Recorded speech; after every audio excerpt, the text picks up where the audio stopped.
تو ایک بات ذہن میں رکھیں کہ اللہ رب العزت کسی چیز سے اگر برکت نکال دیں تو وہ زیادہ چیز بھی تھوڑی ہو جائے گی، اور اگر اللہ رب العزت کسی چیز میں پیسوں میں برکت ڈال دیں تو وہ بظاہر کم ہوں گے، لیکن ان سے ہر حاجت اور ہر ضروریات پوری ہو جائیں گی، اس کے باوجود بھی وہ بچ جائیں گے۔ تو ہم یہ سمجھتے ہیں کہ اگر دولت زیادہ ہوگی، پیسہ زیادہ ہوگا تو اس کی علامت ہے کہ یہ برکت ہے، حالانکہ نہیں، برکت اور چیز ہے اور رزق کی کثرت اور چیز ہے، یعنی مال و دولت کی کثرت اور چیز ہے اور برکت اور چیز ہے۔ ہم یہ دیکھتے ہیں کہ رزق کی کثرت دیکھتے ہیں، برکت نہیں دیکھتے ہیں۔ کثرت کیا کہ کتنا آ رہا ہے، لیکن یہ نہیں دیکھ رہے کہ لگ رہا کہاں ہے۔ اگر اللہ رب العزت اس میں سے برکت چھین لیں تو لگ رہا ہوگا کہ پیسے زیادہ آ رہے ہیں، لیکن وہ خرچ فضول کاموں میں ہو رہے ہیں، کہ بیماری میں خرچ ہو رہے ہیں اور وہ بیماری ٹھیک نہیں ہو رہی، تو یہ بے برکتی کی علامت ہے، یہ اس چیز کی علامت نہیں ہے کہ برکت ہو رہی ہے۔ اگر برکت ہوگی تو پیسے کم ہوں گے لیکن ان سے ساری ضروریات پوری ہو جائیں گی۔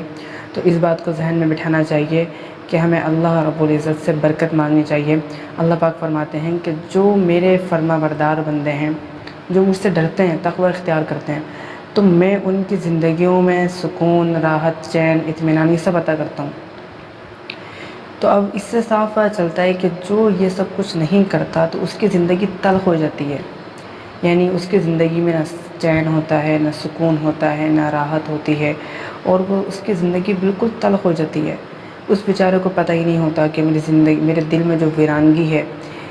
اس کا سکون کہاں سے آئے گا، اس میں اطمینان کہاں سے آئے گا، یہ دل بے سکونی کی وجہ کیا ہے۔ تو یہ سب کچھ بے دینی کی وجہ ہے۔ جب تک انسان کے پاس اللہ کے دین کی سمجھ نہیں ہوگی، جب تک وہ کسی بھی کام میں کامیاب نہیں ہو سکتا، اس بات کو ذہن میں بٹھا لیں۔ تو اگر اللہ رب العزت کی مان کے ہم چلیں گے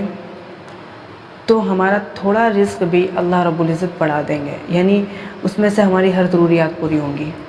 آج کیا ہو رہا ہے کہ ضروریات ہماری بڑھے جا رہی ہیں، پیسہ آ رہا ہے لیکن ضروریات بھی پھر بڑھ رہی ہیں، تو یہ پھر برکت نہیں ہے، یہ بے برکتی کی علامت ہے کہ ہمارے گناہوں کی وجہ سے بے برکتی ہو رہی ہے، اور اس بے برکتی کی وجہ سے پیسہ ہمارا علاج میں لگ رہا ہے، بیماریاں آ گئیں، اچانک بیماری آ گئی، تو یہ ساری اس کی علامت ہیں۔ تو ہمیں چاہیے کہ ہم اللہ رب العزت سے برکت مانگیں اور اپنا رزق پاک کریں، اپنے رزق کو پاکیزہ کریں، کہ ہم کما رہے جو ہیں کہیں اس میں کوئی ہم حق تو نہیں مار رہے کسی کا، کہیں ہم اس کمانے میں کوتاہی تو نہیں کر رہے،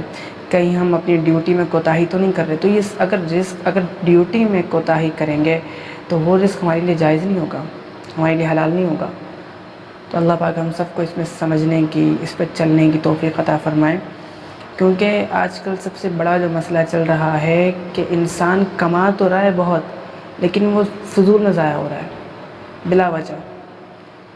تو اس چیز کو سمجھیں کہ ہمارا رزق آ تو رہا ہے لیکن یہ جا رہا کہاں ہے۔